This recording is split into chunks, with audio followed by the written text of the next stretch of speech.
Now, some of you maybe meet me for the first time, and some of you may know me from interviewing successful celebrities around the world on MYCOMEUP, or from my book, Become Your Own Hero Again, and others may have just been following me over the past few years as I share my life and my journey online. But the main point about this video is to give you the numbers as well, because a lot of people talk about the story and the theory, but I want you to kind of understand, how the business was making money, and how, of course, from your end, you can kind of take some of these principles, because essentially the whole essence of the business was sales. It was a matter of me selling myself as well as a matter of people selling for me. But the power of sales has the ability to translate, not only your life, but at the same time, it has the ability to multiply your income.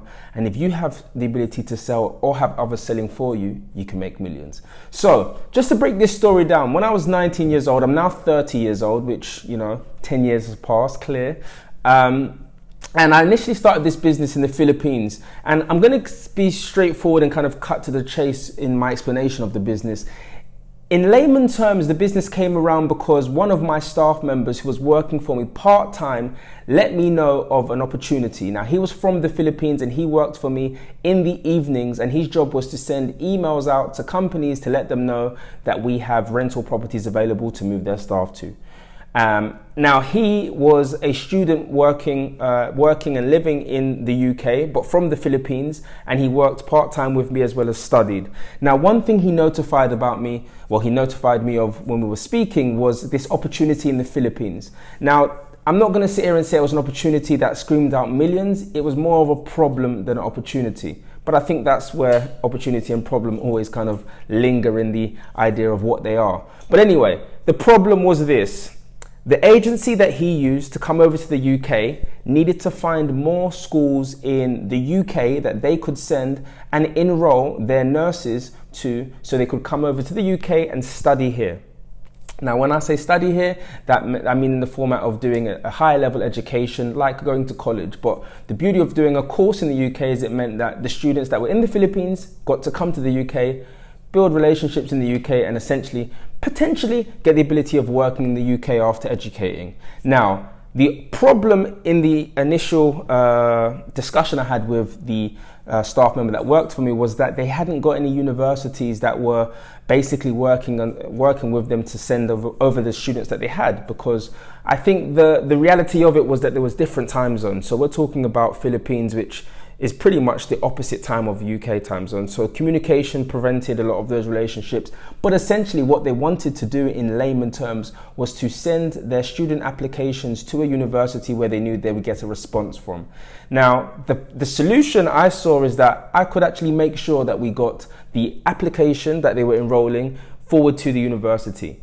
So in my kind of quest to seeing how I could make money in doing this, I kind of saw it more as a PA role, more as an administrative role. And that was just to assist an enrollment application into a school to make sure that we got a response. Now, let's be honest here. This is something that they could have done themselves by going to Google. And a lot of the time, opportunities like this always exist, but we think that they're so simple that why would somebody pay for something of that nature?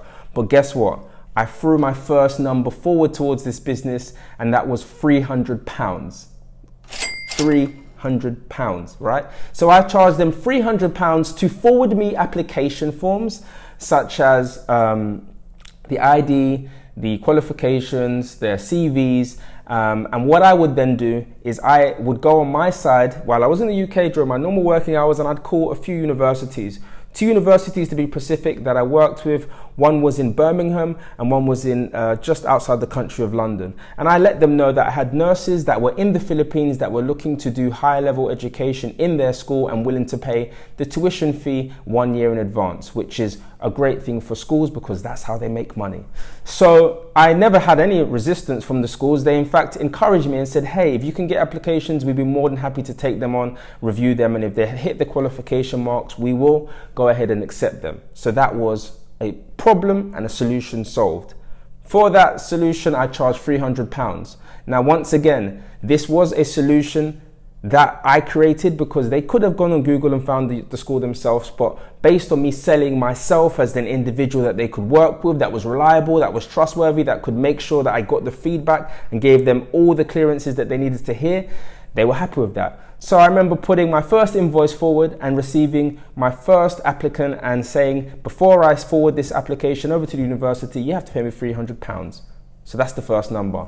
Now I got the £300, forwarded the application, and the first university I sent the student to was one in Birmingham called Birmingham University, South Birmingham University. And that university went ahead to me and gave me the green light. They said, yes, they're happy with the application, and they gave me a preliminary offer letter, which basically indicated that they were giving that student an offer to come and study at that school, but the student then had to pay the tuition fee to get the sponsorship. So once the offer sheet was provided by me back to the agency, they were happy and ecstatic with that service, and they went on to tell me that they were, elated by that, and they were going to make sure that the payment was made. Now, here's the next phase of the payment. Now, once the tuition fee was paid to the university, I then gave the university a call and asked them if they were happy with the quality of students that I had. And they went on to say, yes, they were. They also went on to explain to me that if I could get them any more students, that they would then give me a commission against the tuition fee that amounted to roughly anything between £4,500 to £7,000 per year on a foundational course. So there we go. I've gone from £300 and now I've been given 20% on top of that of any tuition fee that I receive from the students to get into the universities.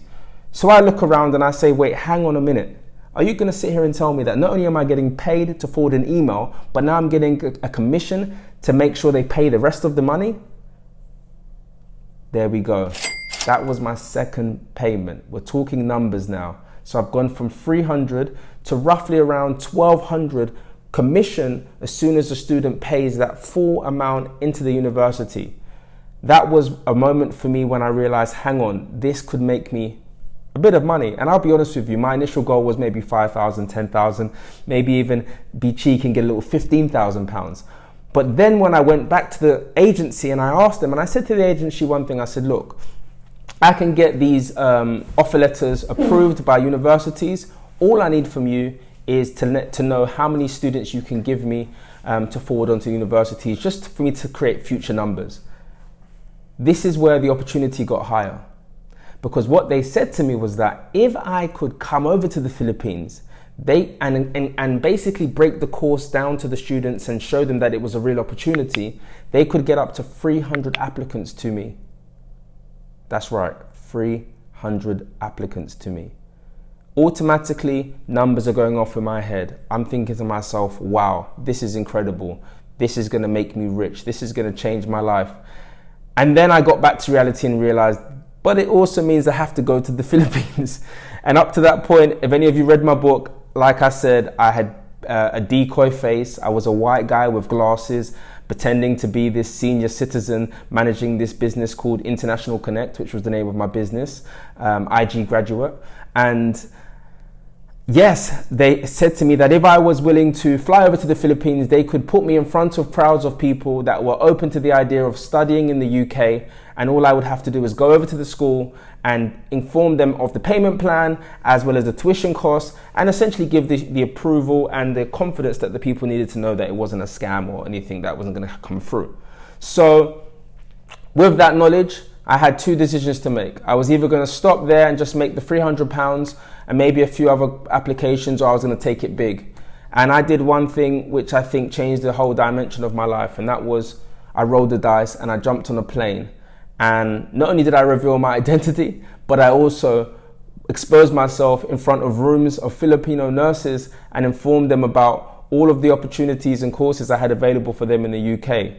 Now, up until this point, if we look at a grand total of how much I'm making once somebody signs up, I was roughly making the 300 and I'd say to you 1,200 commission based on an average when it came to university. So now we're just roughly playing around £1,500 per student. Now, to top things up, when I was out there in the Philippines, I then came to realize that whenever we were getting students signing up or enrolling for the applications, as well as paying the tuition fees, there were agencies that were calling these students together. And what these agencies were there to do, they were called student enrollment agencies, or essentially visa agencies for students. And what they would do is they would sit with the students and essentially run a student visa application for them. Now, in layman terms, what a student application visa is just sitting with the applicant and helping them fill the form out. And it wasn't that complex, but they were charging anything from, some were charging $1,500, some were charging $2,000, some were charging $5,000. And just like that, I quickly noticed that because I was building up all of this demand, that there was also a demand for that support. And I was already being the face and putting myself out there. And I thought to myself, because I had started to build the relationships with the cities that I was going in, if I was to have my own visa agency set up over there, then I would be in a position to now not only get the administration fee as well as the commission, but I'd also be able to get the visa application fee. So what did I go ahead and do? I went ahead and set up 2 visa agencies, which were pretty much a very low cost startup because it was more applicants. And as soon as applicant was signed up, I'd send them to the agency and they would simply fill the forms out. Now for that visa agency, we charged $1,500 per visa applicant. So that meant for us to fill the visa application and for us to submit it. But the thing is that we were guaranteeing the visa because once you are enrolled into the school, you get what you call a sponsorship ID number, which enables you to get the student visa. So essentially the whole business was revolving around myself because I was the one that had the relationship with the school, as well as getting them to sign up to the course, as well as ensuring that they were to get that visa sponsorship number which was included in their offer letter. So now what we're talking about number wise is we've gone from £300 per student on an administration level to £1,200 on top of that for a commission. And now with the partnership and the opening of my visa agencies out there, I then added another £1,500 on top of this process. This enabled me a grand total of roughly an average of around £3,000 at the end of a student getting from the Philippines to studying in the UK. Now, I would essentially do anything between 75 students every quarter. So by the end of the year, we'd be moving around 400 students. We went on to turn over £1.2 million or more. But that was an amazing time because what it was a period where I learned very quickly that money is not a process of action, because so many of us are so used to money being something that we get paid for based on what we do. And I learned very quickly in selling myself and putting myself in the position to be the salesperson of my product. The scary thing, let me be very clear with you, is I was standing in front of rooms of 70 to 80 students who could barely speak English and convincing them that this was something that they could sign up to. But before I stood on that stage, I had to believe in myself. I was also selling the universities that I could cater to their service and make sure I got them the top applicants from the Philippines. And I was also catering and selling myself to the agencies to tell them that I was trustworthy in order to give the administration. And all of this was happening from my bedroom, right? So the reality of it is that the moral of the story is I want people to understand that they have the ability, even in the room that they sit in today, even in the situation financially where they can't see how they could even provide a solution for someone. When you put yourself as the solution, no matter if a solution already exists, you can sell yourself as a solution and create a wealth and an abundance in your life that could change the whole perspective as well as lifestyle. And for me, making that much money at 20 years old and essentially putting myself in a position where I was able to travel, and because I was building so much respect in the Philippines, I was meeting the mayors and I was meeting high officials for each city, because I was actively going into their cities and encouraging their qualified nurses, because Philippines is known for high qualification of nurses. I was informing them about an opportunity where they would pay money to come to the UK and study. So essentially for me, going over there, it was important to build those relationships. But inevitably, the hardest thing that I had to do from the get-go was to sell myself out of staying in my house and going on that plane. And it was only once on that plane that I could never tell you how many doors that opened. And that's the power of sales. And for me, at the end of the day, people look at £1 million and say it's a lot of money. And I'll tell you this, I also blew, burned and got a lot more stories from what happened with that £1 million. But inevitably, it was one of the greatest lessons that I ever experienced, because it showed me that all it takes is 1 or 2 or 3 little moves in your life and you can create a perpetual cycle of money being made for you. And that's the beauty. Doesn't matter your age. I was 20 years old. My friends went off to university and I was sitting there wondering how I was going to pay my next bill, and I was wondering how I was going to, whether I made the right decision. And there wasn't the cool entrepreneur that's out here right now on Instagram. There was Richard Branson, Donald Trump and Alan Sugar as the examples of entrepreneurs. So even what I was doing at that time was a bit out of sync. But the reality is that when I realized the numbers that were being presented to me and how a system that I was making was actually working for me, and it was enabling me to make money from the seat of my chair as well as my presence. So for me, I feel very strongly for anybody that has the aspiration of getting up and doing it and being that person, because I was in that position. And I strongly believe that over the years, I've built more and more mechanisms that have enabled me to automate my income and automate the way in which I sell myself. And I think that's one of the beautiful things about the internet today. We have the power to sell ourselves from our seats. And yes, we're in epidemics, and yes, we sometimes feel a bit low in confidence, but at the same time, on the other side of that fear of selling ourselves is a whole world of opportunity and real money that we can walk home with. So yes, I'd love to share more stories with you like this, where I've made money and I've had successes, but at the same time, I'm going to be delivering as many more tips and solutions for you to apply directly to your life, to your business, and to your character.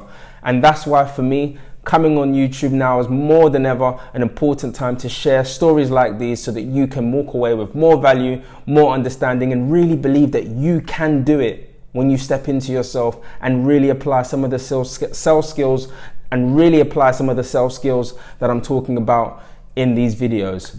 I'm Leonard Sekyonda, author, speaker, and entrepreneur.